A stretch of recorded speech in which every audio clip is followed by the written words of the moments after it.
Yo, people, welcome back to another episode. And we hope another episode that will warm you up in this freezing cold weather we're having of Chat G and G.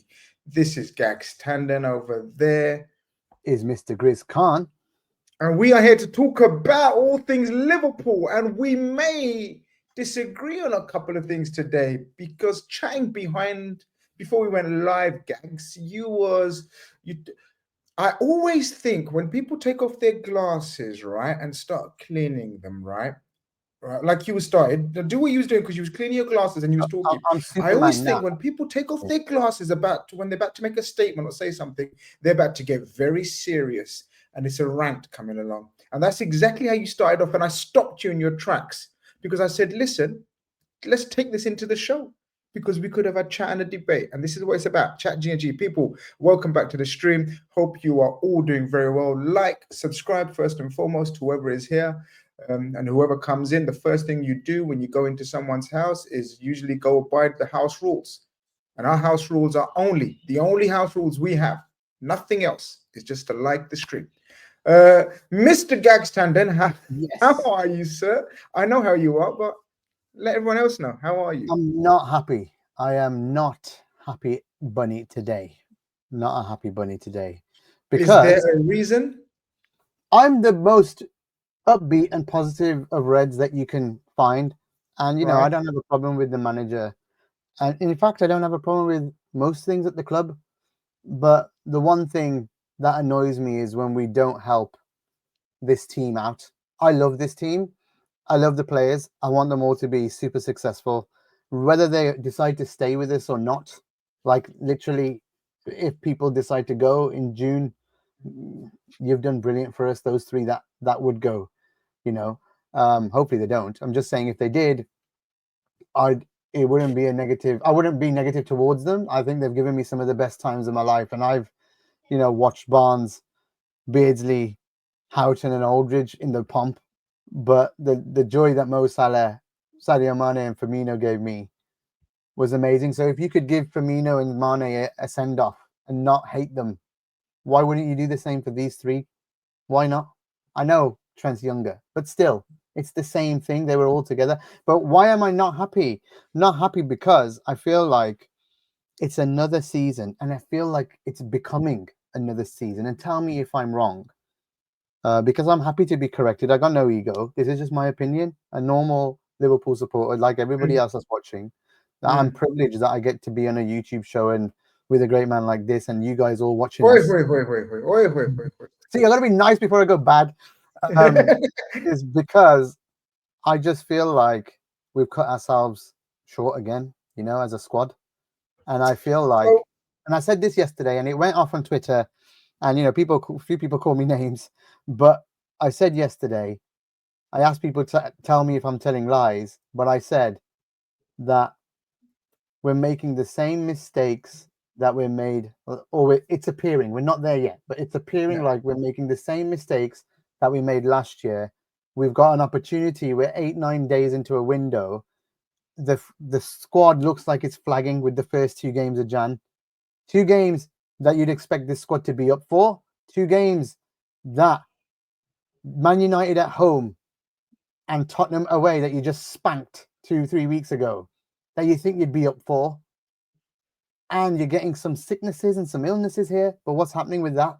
People are having to play every week, every game, like the Curtises. They've been great this season, but because they're having to cover for Mac being out, and then when Mac's come back, Dom's playing with Curtis, but Curtis is the constant in that run. He's now feeling it, but there's no one to come in and spread those minutes with him, and he's not playing his best, so everyone's on his back.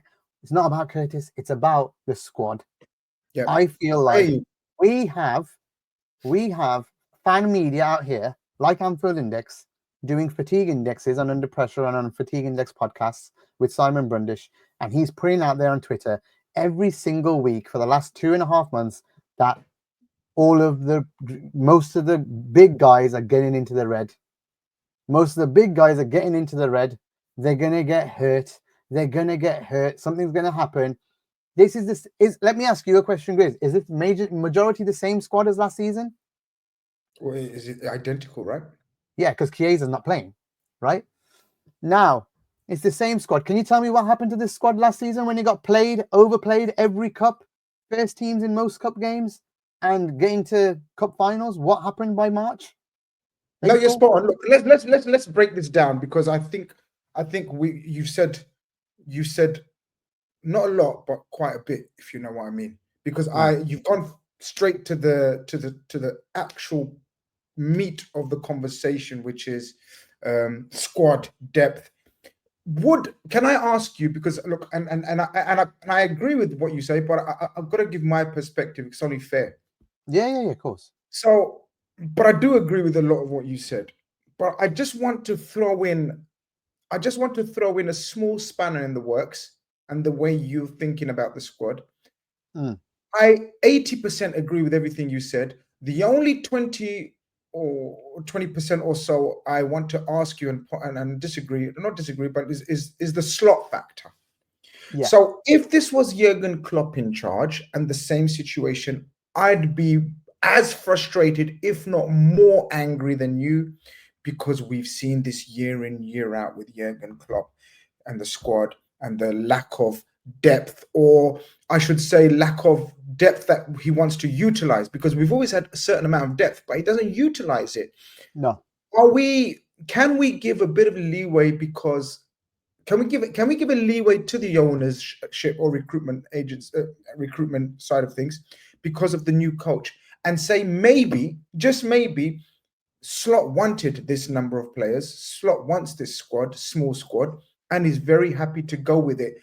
Just for the first two windows, I bear in mind, people, before you come for me and say I'm a FSG puppet, I'm just putting both sides of the conversation there. I agree with what Gag said overall, but I just think the slot factor maybe does change things, because he made it very abundantly clear he's very happy with the squad. Now, we know every coach would say that, but is there a factor to give him just first two windows to settle down with the players and squad that he's got? I think every manager that's just come into a new job, like, let me just preface this with, Slot hasn't even brought his family over. And the reason why he probably didn't is because he didn't know how this was going to go in the first year, and whether he'd survive or not. And whether there's any point in bringing kids over, because I'm a father. I wouldn't want to uproot my kids from their schools and how they're doing in studies. We'll get back to Jatine in a bit. But I was just going to say, he's even surprised. So what would a manager say when they first come in and you've just been hired, and the ownership or the new regime of Hughes and Edwards, who, by the way, I cut them slack completely. I cut them, the new regime, slack. It's the old regime that's... So it's good that you're breaking this down now then, Gags. Now we're getting to the core. Okay, so your rant... But is a collective rant. He's not going to say, I want all this. He's got no leg to stand on. Sure. But this is what I want to break down. Your frustration and stroke anger is based on what you've seen in the last few seasons, especially around this period where we just run out of legs, injuries catch up, and therefore we suffer as a whole, and we've tended to fall off, right? This is a good question from Jatine for you, though. Go on. Fair enough, Grizz. Why did we go so hard for Zubi then? But this is my point. Good point, though, because we should be going for another midfielder then right now, right? No, not necessarily so. Okay, this is why I want to cut the whole situation some slack, because even though we are Liverpool fans and we have watched and seen, and we've got PTSD to a certain extent, the last 6-7 years of how it works, we have to, if you're giving a clean slate and you're cutting some slack to Hughes and Edwards this time around, you've got to do the same for Liverpool Football Club as a whole. Unfortunately, I know we find ourselves in an amazing position and we want to capitalize on that amazing position. I get it. And I'm the same as you, and from that aspect, but you have to look at it from the new coach's perspective, because that's the way, because it's the same philosophy you're using for the new recruitment team and the new sporting director.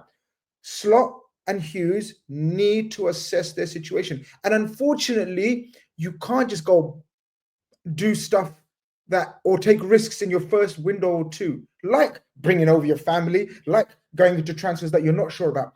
Zubimendi was a obviously a transfer that they all were adamant and unified in. Yes, that's the one we want. And it seems obvious that there was another one that was unanimous and ticked all their boxes, despite what us fans think, despite what us fans wanted. So I feel, and I'm just coming from this angle for you, that I think we have, unfortunately, frustratingly, we have to cut them some slack, as it's their first rodeo as a team. Cut them the slack when it comes to the contracts, because it wasn't their problem. It became their problem because it's an inherited problem, right? So I cut them the slack on that.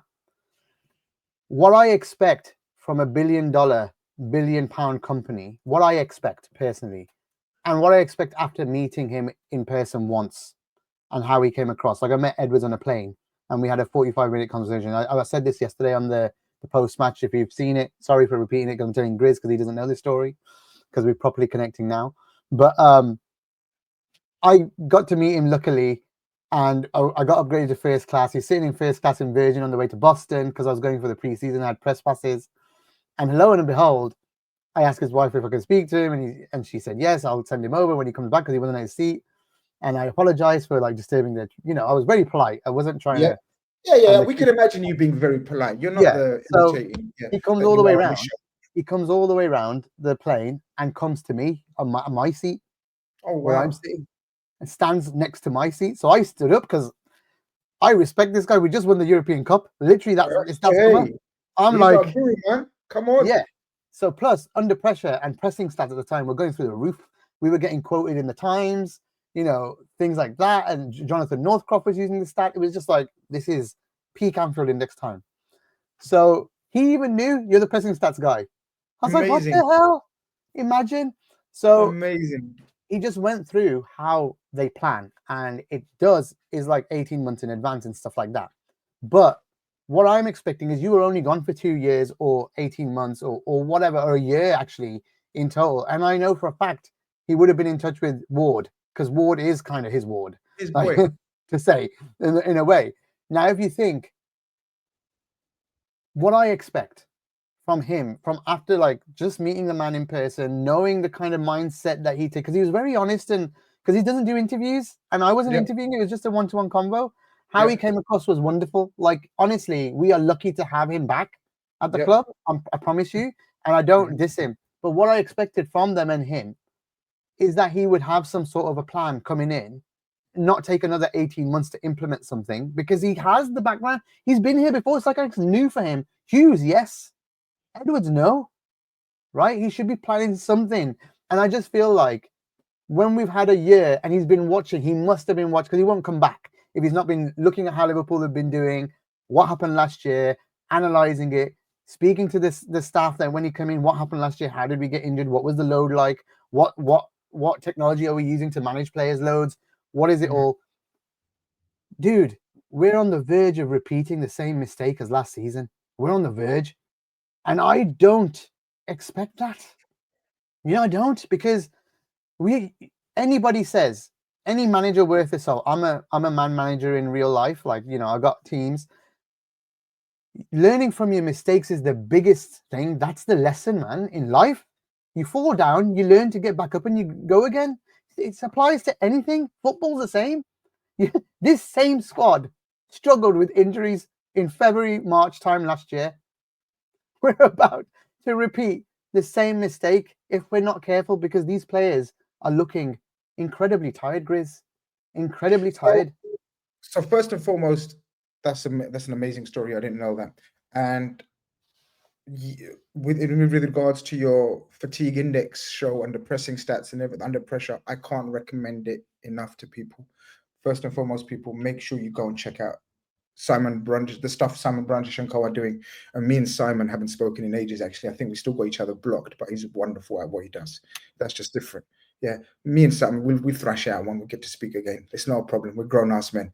But his work is fantastic. Sure. If we win the league, we're going to all meet up. His work is fantastic. He does fantastic work. I'm not immature enough to discredit his work. So make sure you go and check out.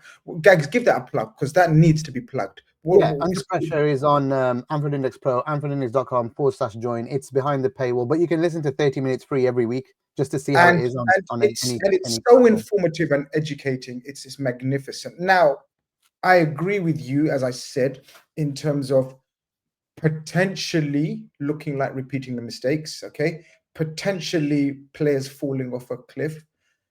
But what I will say is all potential.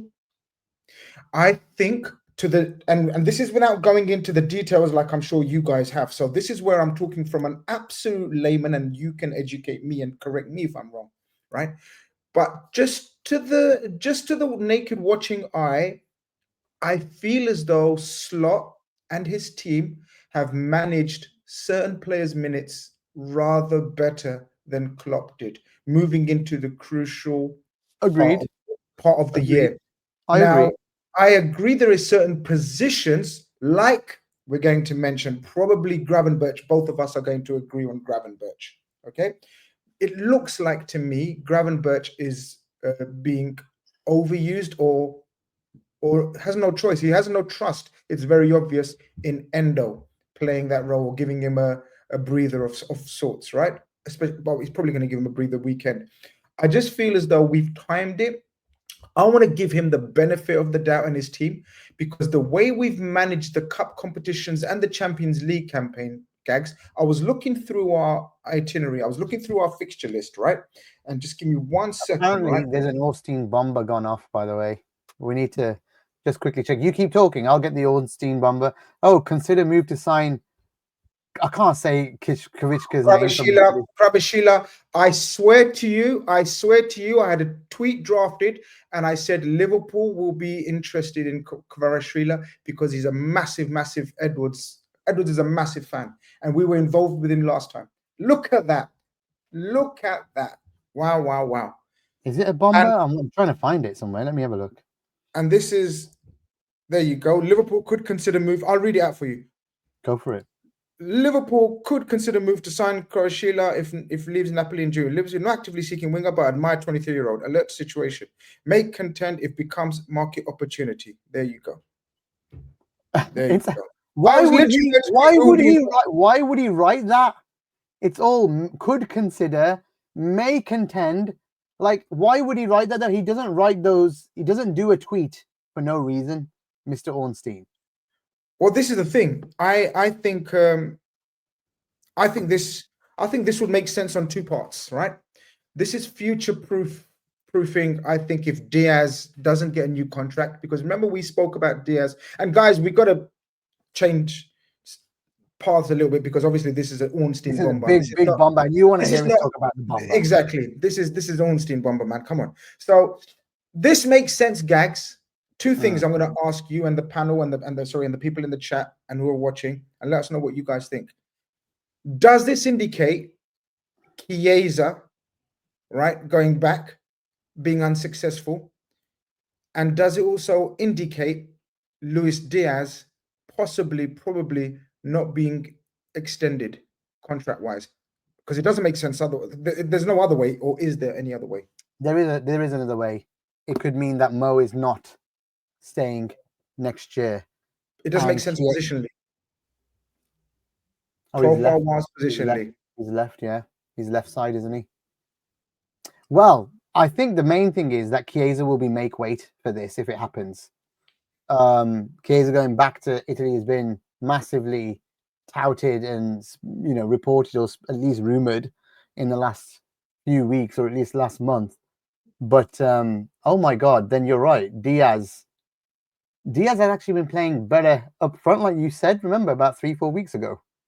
Well, in that case, Nunes going too, because there's another rumor that they're shipping him off, or they're trying to ship him off somewhere. I don't think it's a rumor. I think Nunes. I tweeted it. I'll be absolutely amazed, shocked, call it what you want, if Nunes is still here next season. I think Nunes is gone.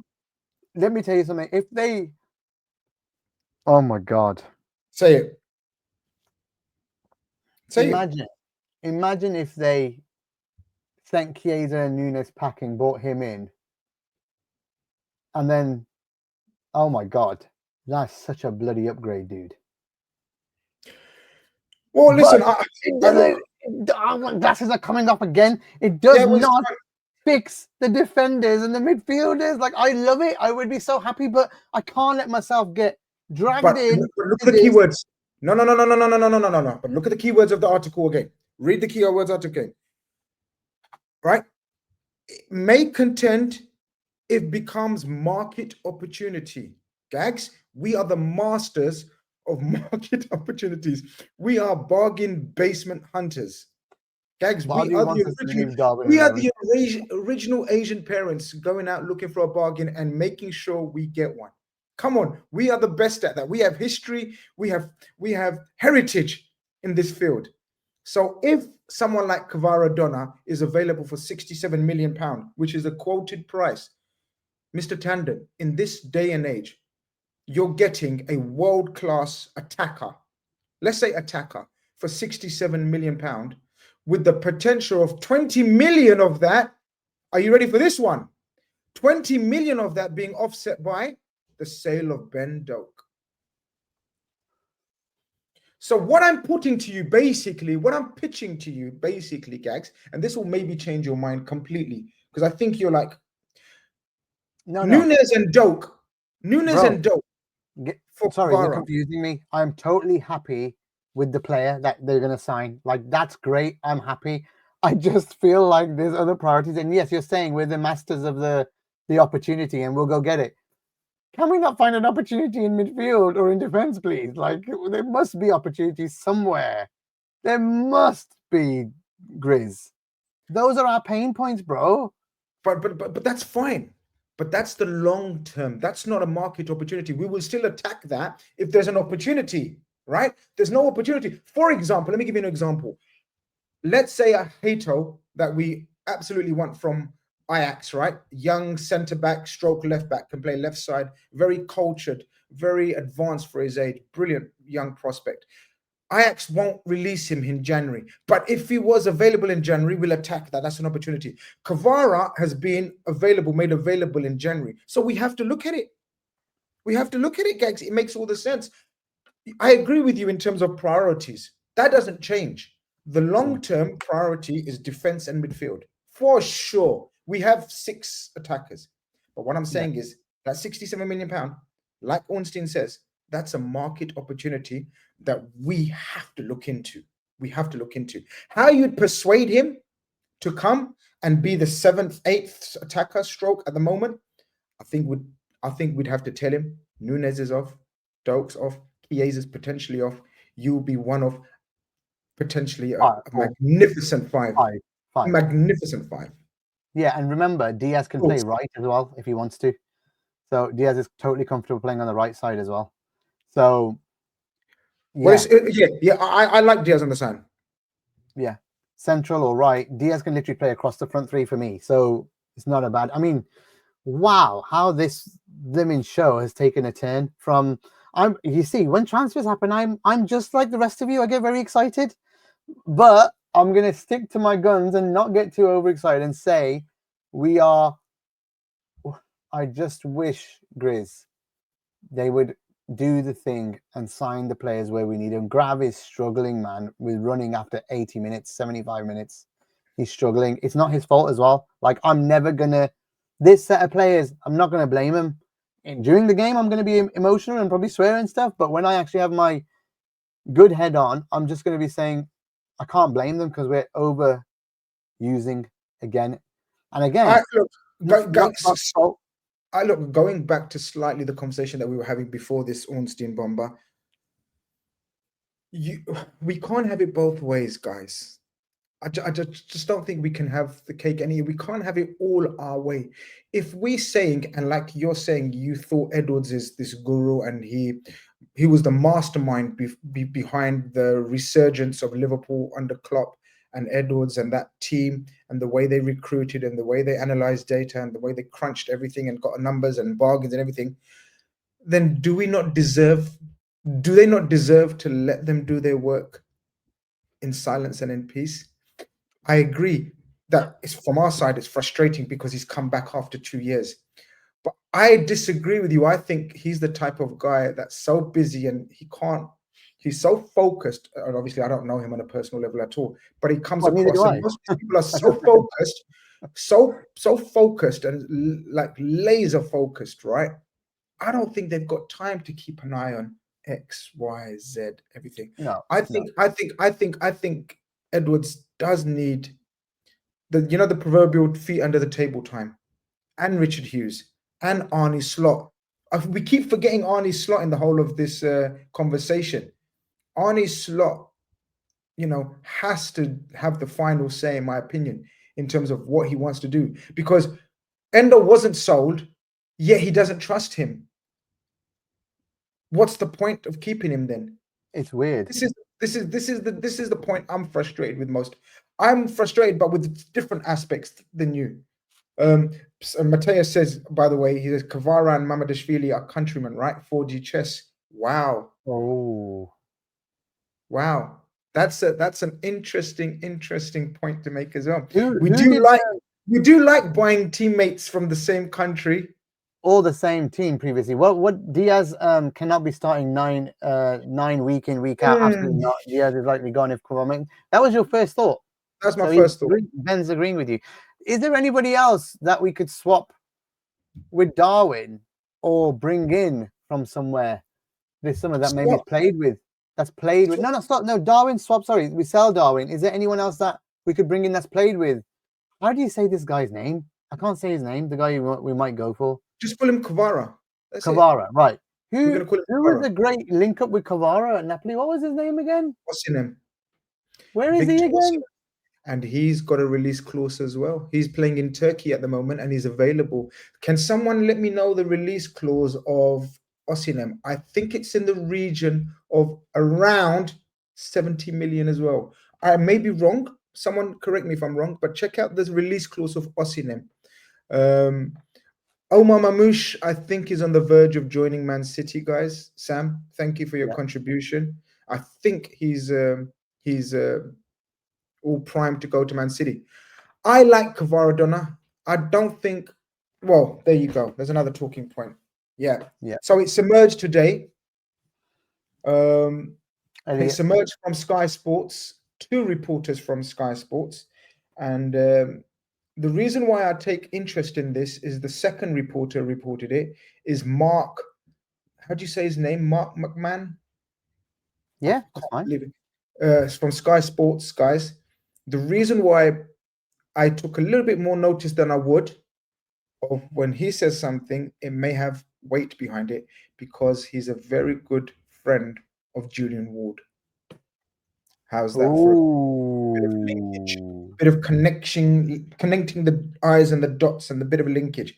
So when Mark McMahon, or I can't remember how you say his name, they are very good mates with Hughes and Ward. They know each other very well. Victor Osimhen's current release clause is 90 million euros. How much is that in pounds? Gags, you're the numbers man. 60 to 65, I reckon. Nah, more than that. 90 GBP. 90 euros in pounds. 70. Yeah, you're right. 75. So I was right. Release clause is 70 million, guys. And that is, in this day and age, for an absolute bagsman, Osimhen is probably one of your most sought after strikers in world football right now.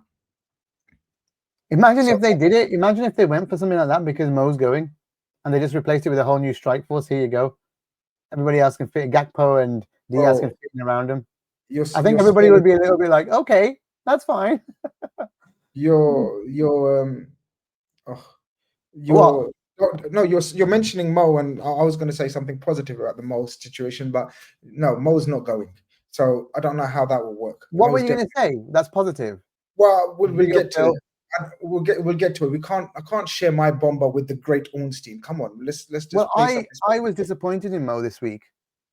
Okay, go on.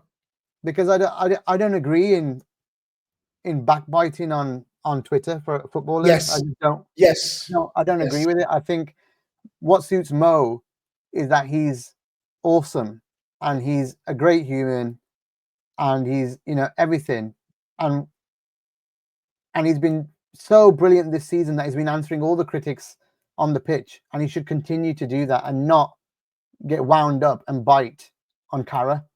You know, like it's not like I'm supporting Kara. Let's be honest. But I think, you know, I just don't want. I don't look. I'm We disappointed are. that he did that. It shows me that they're rattled. Grizz shows weakness to me.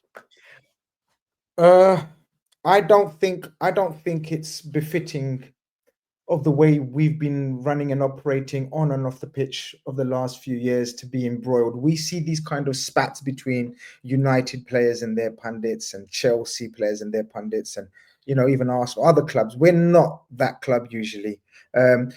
I do like the way Carragher responded jokingly and they had a bit of a laugh and a giggle. I would have liked if Salah responded with his final tweet about of course I'm obsessed with you and I hope I'm obsessed with you for many years to come, with a wink and emoji, like, you know, that you're going to sign and stay. That was fun. I think the way Carragher handled it was fun, but we have to accept these ex-players, whether we like their opinion or whether we don't like their opinion, that it's a job that they're asked to do. They are paid big, huge money to make talking points, literally to create talking points. And Carragher's created a talking point for his employees. Yeah, he hasn't shat on employers. Yeah, for sure. Yeah, employers. I beg your pardon. He hasn't shat on Salah as such. He's in the past spoken very glowingly of Salah and the rest of the situation. But you know, he's given his opinion like we are, you know, and he's entitled to it. I think you're right. I think the way Salah can't manipulate. Look, we know what Salah is. Salah's the GOAT, right? He is now in the top 2 probably of Liverpool's greatest ever players. So we know where Salah's status is. But he can't totally manipulate the whole social media or media to his liking. There will be things that work against him or that people are saying against him. And he has to tolerate that. And he has to accept that. I agree with you. I don't like how, would you say, you know, washing, what's the word? Washing your dirty linen in public. In public. Yeah, I think it's not befitting of our club and our legends. You know, if you want to class Carragher as a legend, but Mohamed Salah is definitely a legend. You know, they shouldn't be bickering and toing and froing. It just gives fuel to opposition fans and everything else. Is there signs of cracking up? Is there signs of mutiny? Is there signs of, you know, split in the camp? There isn't really. There isn't. And yeah, I'm with you. I didn't like that. But I think that we resolved, as I said, I think Salah's staying. You know my opinion. I think all 3 will be staying, and I think that will be our 3 bombers of January as opposed to signings. Oh, I totally agree. Well, it's Greyer, I know that much. It's Greyer. Okay, another one. How many caps has Grizz got at home? All the time you come with a new one. I can't change my camera, but I've got a box full of them. There you go. There you go. Big, massive box. Oh, sorry, I got it wrong. Dirty laundry in public. Parminder. Yeah, I don't know what you was talking about. I just agreed with you because I didn't know otherwise. So. I thought it didn't make sense. I just thought, okay. See, you know what? Ornstein's cheered me up, man. Like I was in there a bit, and to be honest, you have as well. Like I like to have the positive. I'm not a. I don't like. No, I get it. No, I get it. I get it. I understand. I understand. Otherwise, and I understand why we would. I understand why we would be down after the recent couple of results. I understand that completely. It's not just the result; it's the performances more. You know, if we played well and we lost, and if we played well and we drew, like absolutely amazing, then I wouldn't be concerned because it's like we're still playing really well.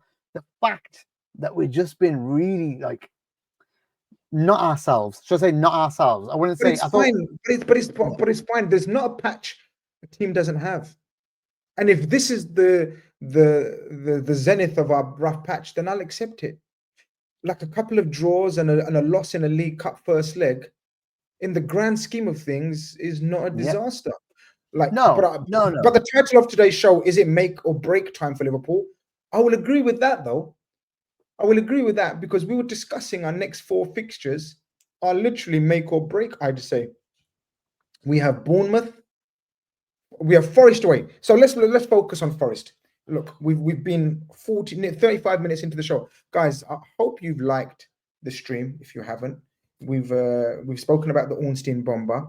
We've spoken about sort of where we are in terms of what we need to do this window. But now let's focus on the now and the here. And the now and the here is, please forgive me, Accrington Stanley supporters and fans and clubs alike. But I think as far as me and you are concerned, Gags, the now and the here is Nottingham Forest on a Tuesday night.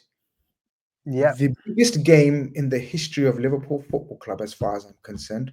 That's Okay. the way I'm I'm looking at it. not going to go that far. No, listen. We're all in. We either all in or we're not. This season, the biggest game of the season This so is far. the biggest game, the history of Liverpool Football Club, as far as I'm concerned. And the reason I say that is because I can't be this No, it's over because the of top. you. I can't. It's because of not. you. It's because of you. Because you said to me, and don't chicken out now. Yes. And I'm going to explain to the watching public and listening public. Gags Tandon of Anfield Index said to me before we went live, Grizz, if we beat Nottingham Forest, the Premier League title is coming to Anfield. Please elaborate.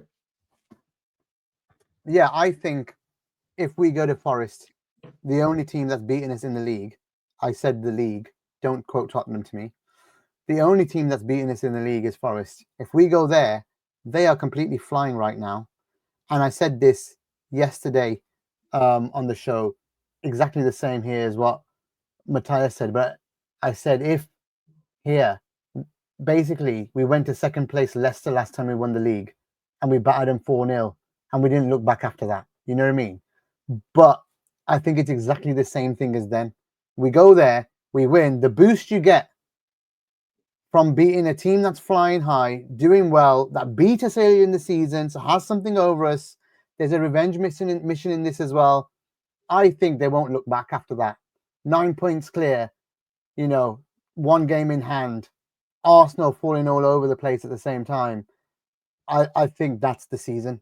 This is the point where we could take off. It's that important. It's that important. There's one way to prove me wrong with my theory that we're about to go into that downturn is by going to Nottingham Forest and winning. That is the thing they need to do to prove it wrong. But if we go there and we lose, it adds more fuel to my fire. And I don't want to be right, dude. I don't want to be right. I hate it when people just want to be right. I want to be wrong.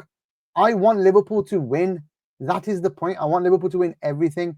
But I'm scared that there's this downturn coming because of the squad, because of where it's at. And I want to be proven wrong. And I want the players to prove me wrong. And I want this club to prove me wrong. I see. I think you're speaking from a lot of PTSD. Personally, I agree with it. And I can totally understand it. The only thing I'm not going full your mode is because of the factors I've said. For example, before Ornstein rudely interrupted us, for example, I was looking at our next check this out, right? I was looking at where are we? Can I just answer this before you do? Yeah, go for it. It's too early to call it over. We have still to visit Everton, City, Chelsea, Villa, and play Arsenal. Listen to me, Bob.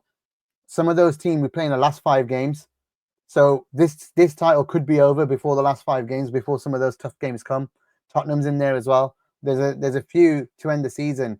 So if we get the job done now in the next 2 months, believe you me, the tough games are right at the end. Right at the end. The reason where I was going with our fixtures, right? I can't find it now. I've lost it. Where I was going with the fixtures, here we are, right? Is look at the amount of resting and rotating we can do potentially, guys. And this is where I'm willing to give them the benefit of the doubt. I think it could be planned perfectly. Of course, it could be planned disastrously and we could fall off a cliff because of injuries and tiredness and fatigue, right? But for example, we have Accrington this weekend. I don't expect any first team players. Then we have 2 games which will be important. Excuse me. Okay. We have Forest and Bournemouth. Okay. Sorry. Yeah. We have Forest and Brentford away. in the matter of 4 days. Okay, so that's the split of 2 games we have. We have to be gearing up for those 2 games in 4 days. Have we got the squad to play those 2 games? I believe we do. But then the third game in the week is Liverpool and Lille. Again, we don't have to play anyone because we have already won that competition. I beg your pardon. We have already won. We have already won that group. We're going to win that We competition. won the Champions League, folks. That's the bomber for the day. So we've won the league, according to you, and we won the Champions League, according to me. No, It's a wrap. Mine is dependent on beating Forest. So look, 2 games. So the next 4 games, right? Which usually you'd say, oh my God, 4 games in 10 days. And on top of the fatigue that you're mentioning, it would be problematic. That turns into No, you've got a fair point. That turns into 2 games in 10 days, Gags. We can do 2 games in 10 days, right? But let me finish. Let me finish. There's no evidence. No, Grizz. There's no evidence that Slot rests enough. There's been no evidence so far. There will be, because tomorrow we will find out. And in that's the Champions different. League, you can't compare Accrington Stanley to a Champions League game. No. But what I'm saying is, we have to give him the benefit of the doubt that it was strategically planned. The reason for going so strong in the Champions League, even though we knew that we've qualified, is for these 2 games in the busiest time of the year when the players will be fatigued to be having offs. Guys, we have to give them credit that they've planned it this way. If they turn around and totally slap me in the face and he picks a strong team versus Lille at home, then I will say problems, issues, potential issues have heightened, right? Right now, I think that has been strategically planned to make it not 4 games in 10 days, but 2 games in 10 days. And then after that, we have Ipswich at home, PSV at home, away, which we won't play any players. And we end that horrible run with Bournemouth away. So I think where it's potentially 7 games in the matter of 2 weeks, it's really 4 fixtures that we're honing in on 2 weeks. I hope you're right, bro. Listen, I think it's perfectly managed. I genuinely do. That's what I was hoping, but I just don't see it. I see him being and making the same mistakes that Klopp has been making about playing the first team every chance he bloody gets, you know. And Arpan Biswas here, I've said your name in a very Indian way, my friend, my brother. Forest and Brentford are going to be very tough games. Klopp's teams fell apart during these games, but we have a fittest squad relatively. But issue is Slot is not trusting players like Elliott and Endo. So let's go to that point now. We've talked about us guys. Elliott and Endo, you talked about that little point there, that the trust. Where does that's part of the problem, dude, because these guys could have been getting minutes. By the way, there's nearly 4,000 people watching, but you're all majority on Twitter. Come and join us on YouTube. I've quote tweeted the link at Gags Tandon. Go and have a look on Twitter and go and click on the YouTube link if you can't find it from Twitter, because I know it doesn't show it. It just shows the video embedded. Look for me at Gags Tandon and look at the YouTube link and come over to YouTube, please, and support us on YouTube, because that's where it helps us the most and supports us the most. And give a like on the video. But Grizz, what's your view on kind of the not trusting of these players? Yeah, this is the only one I'm concerned about. But again, it's very early in Slot's tenure. We don't really know how he works with squad. Okay, we can't compare his time at Feyenoord to Liverpool because we will have a bigger squad made up of better players. So he has more options than he would have had at Feyenoord. The Elliott situation is slightly concerning. Someone read the minutes played, and I don't even think they total more than 100 minutes, if I'm not mistaken. Well, yeah, he's been injured for a lot of the time, let's be honest, but he's not. Well, he's been back a fair while. He's been back a fair while. Couple of months? Has it been a month? Month. Yeah. I am concerned with Elliott's situation. I'm not concerned with the Nunes situation. I think his mind's made up. I think the Chiesa one is literally this month will tell us a lot. Because as I've said, we've got 2 or 3 games where he will play if there's any future for him. If he doesn't play in these 2-3 games, then Chiesa's been an absolute flop, and I don't understand the signing. So the Chiesa one, I'll reserve judgment. The Elliott one, I don't know what you guys think, and I don't know what you think. The Elliott one, I've been pondering. I like Harvey Elliott. Look at that. Not a bright outlook for Harvey Elliott from under Slot. Minutes played since injury in the league: 0, 1, 0, 11, 3, 1, 16, 4, CL 0, 14, EFL 90, 0, unused today. Well, he was unused yesterday. Yeah. There you go. I don't think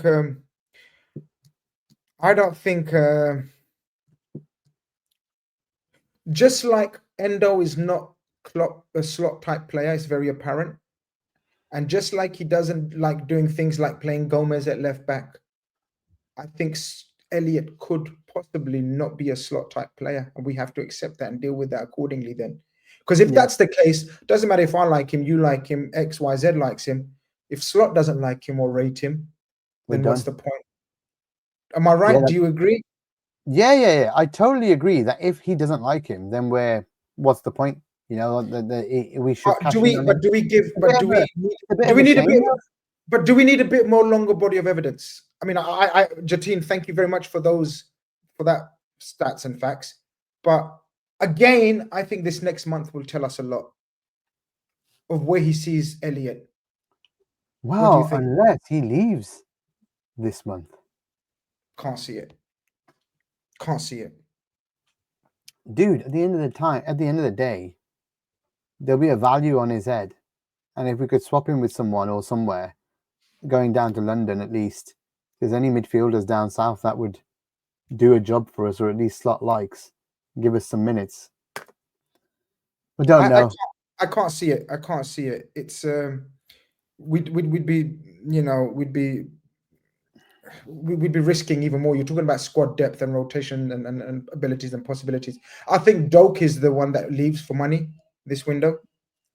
I think Doak is 20. Obviously, they must be agreeing a buyback or a sell on or something. Well, we don't really do buybacks. I was thinking about this. Can anyone tell me if I'm wrong? I think we're very notorious for sell-ons, and we do some great sell-ons, and we've had some great I've sell-ons. never seen a buyback actually. But I don't think we've done a buyback. And I think Doak will be another sell-on as opposed to a buyback. I could be wrong, but let's see. I don't see any other departures apart from Doak. I don't think it's a time or a place in a situation to be selling anyone else. I don't know what you think. Well, if he's not playing, sell him. Elliott, you're still talking about? Yeah. No, if he's not playing. No, that's what I mean. He's going to be utilized this month. I think it's been strategically planned, guys. Gags, maybe I'm bigging up the hierarchy and the management and the coaching too much. Maybe I'm reading too much into it, and people are saying, "Oh, you're deluded, you top red." But I think it's been strategically planned thus far, and I think we need to just hold back with the anger and the frustration and the negativity just for another few weeks. I get it because we're so close. We think we're so close. Just give us that little push that we may need. But I think they've got it fairly under control, Gags. That's just my feeling. Yeah, I'm at the point where,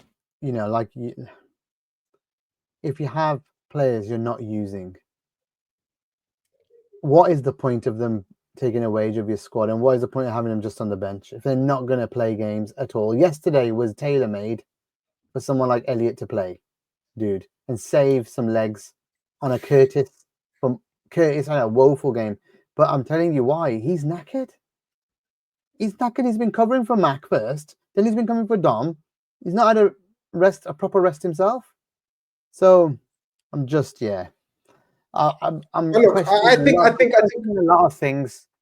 I think the mood and the feelings and the emotions. I dare not think if we lose to Forest, but I think Forest will be a game changer in terms of elevating our mood and where we are and where we feel. Of course, because right now we've had a couple of draws. But let's really think about it, we've had a couple of draws in the league that have set us back mood-wise. Which one? Only one. The, Only the United. but the key thing to remember, is we're not effing with Man City this time round. So whereas a draw used to feel like a defeat, we don't Yep. have to feel that way anymore. No, and also we got lucky with United that it was a free shot for us because the other two dropped points the day before, so it wasn't a big problem. It was everything that happened in the game fight wise, like how we fought with the. Oh, I actually still think, and I know you disagree with this as well, that we were the better team that day. We created the better chances. What happens with football is people take the last 30 seconds and go, shit, we should have lost that, or shit, they would have won that. Literally 5 minutes before, Virgil missed a blimmin' sitter as well, a header. What you expecting to put it in the back of the net against shitty Onana? Nobody said Liverpool should have won. Nobody said Maguire would have equalised. Why didn't they say that? Because you take the last thing of the game and you hold that, and everyone becomes reactionary. They don't analyse football properly. They don't look at it. It becomes this big thing that Man United should have won. Ugh, I'm not swearing. They should not have won. They did not deserve to win. They played very well. They flustered us. Bruno had a great game, but they weren't better than us, even when we were shit. That's a fact. But I was just disappointed. I know. I asked you straight after the game or the day after. You asked me, and I told you the same thing. I slightly disagree. I thought if you take off the, if a neutral was watching that game and looking at the state of play and looking at the state of teams, I thought they played better. But that doesn't mean. Yeah, I mean, I thought we were at 50% and they were at 100%. So, that's just my opinion. But look, it's frustrating right now, and I get I the. wasn't going to finish. The bits afterwards is what pissed me off. How the Trent, I put that performance down to one player. I put it down to Trent. He just wasn't at the races. He was getting attacked. They attacked down his side the whole game, right? The goals were his side. Everything was right down to Trent. Okay. John Thomas is right as well. They played better than what they usually are. We played much worse than we usually were, but we were still better than them, right? But then, so the Trent stuff, he tears off. The fans are mad at him. Then post-match, you can see Virgil really pissed. Normal Virgil's really cool, really calm. So when your leader's really hot, really angry about stuff, you kind of feel it because like this is Virgil van Dijk, the song. Calm as you like. There was no calmness for a full time. Pissed off. Then Mo bites back to fucking Kara. I'm just telling you from a timeline of how the three players that are on the edge here, and Verge is really calm. Obviously he's pissed. Obviously he's pissed. But then Mo bites back to Kara. It just shows me that there's something not right with the leaders of the squad. It's like a. Do you get me? They're building the story here, and then we go and play like that against Spurs, which is a semi-final. Full first team. Listen, Grizz, against a half-baked Spurs, half effing baked Spurs.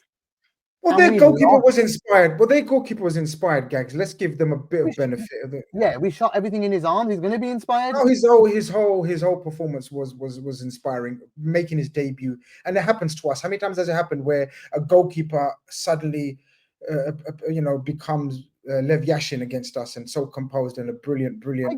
I get it. This is my view. Obviously, I'm not expecting anyone to agree or to disagree or whatever. I'm just saying that I'm putting this together with evidence of what I've seen and what the rattle is. And it feels like we're rattled, but yet we're top of the league. We're top of the Champions League. We shouldn't be rattled by anyone or anything. You can play badly. But this is my point. We're going by past history and record. And if it was Klopp and his regime and his coaches, then yes, it would be very alarming. Then that trajectory and the graph that you're talking about, we've seen, and the dips we've seen would be very alarming, would be very worrying. The fact that it's not, I'm prepared to give benefit of the doubt. And I'm prepared to see more body of evidence. And that body of evidence for me will be shown whether you're right or not right or wrong, but sort of Yeah, you yeah, was right to have that opinion, or I was right to have that opinion. Let's just stay calm. Let's it's a keep our feeling. nerve. Let's keep our nerve, hold our nerve, and keep calm, because I think this next month will absolutely define whether we were right to back the management and the strategy that they've employed to make us reach thus far. Because I know a lot of people talk about Arsenal and City and everyone else falling off. Guys, we're literally on how many? 49 points? 49 points at the halfway stage. That is an Yep. amazing number, guys. It's not being like they might have fallen off, but we haven't like sort of got low numbers. We've got one of the best halftime scores points wise that can be. 46, 46. 46 points out of a Yeah, possible, how much we've dropped points in how many games? Is that 2 5 draws games. and 5 4 games? draws and a loss. 4 draws and a 4 loss. So draws 10, and a loss. 13. 13. 4 draws and a loss. No, So not I 13, sorry. 8, 11. 11 points 11 points. So dropped. Not look, bad. Not bad at all. not bad. It's very good. It's Yeah, very not bad good. at all. So It's so look, awesome. let's Oh, just trust the Grizz, we haven't process. played anyone yet. Grizz, We haven't we've played not anyone played. above us yet as well. Imagine that. Absolutely imagine that. We haven't played anyone above us. So how can we claim to be the best? But look, I think we've covered a lot of range of topics in tonight's episode and show. Time has Yeah, and absolutely we've flown. got to call it. It was a lot of We fun. This is covered a the lot of highest viewing we've had over Twitter and YouTube. we're going to grow and grow and grow because we have the backing of this amazing community. People, subscribe if you haven't, like the stream if you haven't, and Please. hope you've enjoyed today's passionate show of emotions, raw opinions. I disagreed with him, he disagrees with me. We agree on some stuff, and this is what football debate and banter is all about. This is what football community chat is all about. Because you're never going to a pub, a coffee shop, restaurant with your mates and agreeing with everything that each one's saying. You're always going to have an argument and debate. But as long as it's done with health and respect, healthily and respectfully, this is what you get. Great content. Gags, I'll leave it to you to Yeah. say our goodbyes. Yeah, this has been an awesome show, and I don't want to thank Grizz because he told me not to thank him ever again. But it's when there's two people who've got passionate about the club get together. Everything he said, come on over, all of you watching on Twitter, find Anfield Index TV on YouTube and subscribe and like. We'll be here every single week. We'll talk about Forest again next week, same time, 7 o'clock next Thursday. Please join us. Thank you all for watching and listening. We appreciate it. It's a privilege, like I said before, to be with this man, to be with you guys, to be with this club. I love them. It's only passionate because we love them. We just want them to do the best. So I think we all agree on that. So let's unite on that. Up the Reds. Let's, maybe win against Accrington. Who cares? But let's beat Forest. Let's beat Forest. So we will see you next week. Same time, same place. Up the Reds.